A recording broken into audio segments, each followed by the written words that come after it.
রাশিয়ার একের পর এক বিজয়ের গল্পে ইউরোপ তোলপাড়। ইউক্রেনের আরও কয়েকটি গ্রাম দখলের দাবি ক্রেমলিনের। রাশিয়া কি দনবাসের নতুন গতি পাচ্ছে? ইয়াম্পিল, কুপিয়ানস্ক, পোক্রোভস্ক এই সবকিছুর যোগসূত্র কোথায়? রাশিয়া দাবি করছে ইউক্রেনের পূর্বাঞ্চলের আরও কয়েকটি গ্রাম এখন তাদের নিয়ন্ত্রণে। রুশ প্রতিরক্ষা মন্ত্রণালয়ের এক বিবৃতিতে বলা হয়েছে, দোনেৎস্ক অঞ্চলের 4টি বসতি এবং দিনিপ্রোপেটোভস্কের একটি গ্রাম দখলে নেওয়া হয়েছে। যে 4 বসতির কথা বলা হয়েছে তার মধ্যেই রয়েছে কৌশলগতভাবে গুরুত্বপূর্ণ ইয়াম্পিল।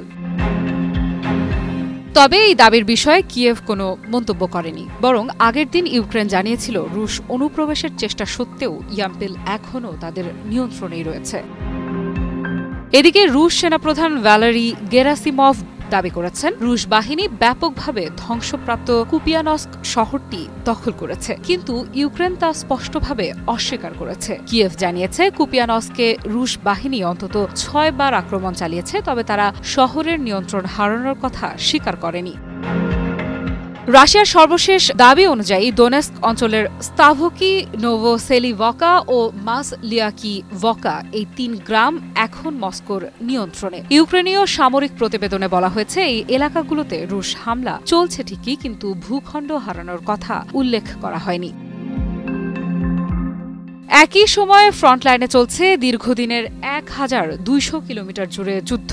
এর কেন্দ্রে রয়েছে পোক্রোভস্ক, যেখানে রাশিয়ার ধীর গতির পশ্চিমমুখী অগ্রযাত্রা প্রতিদিনই আরও নজর কাটছে। গেরাসিমভ দাবি করেছেন, তাদের বাহিনী এখন শহরটির 70% নিয়ন্ত্রণে নিয়েছে, যদিও ইউক্রেন এই দাবি প্রত্যাখ্যান করেছে।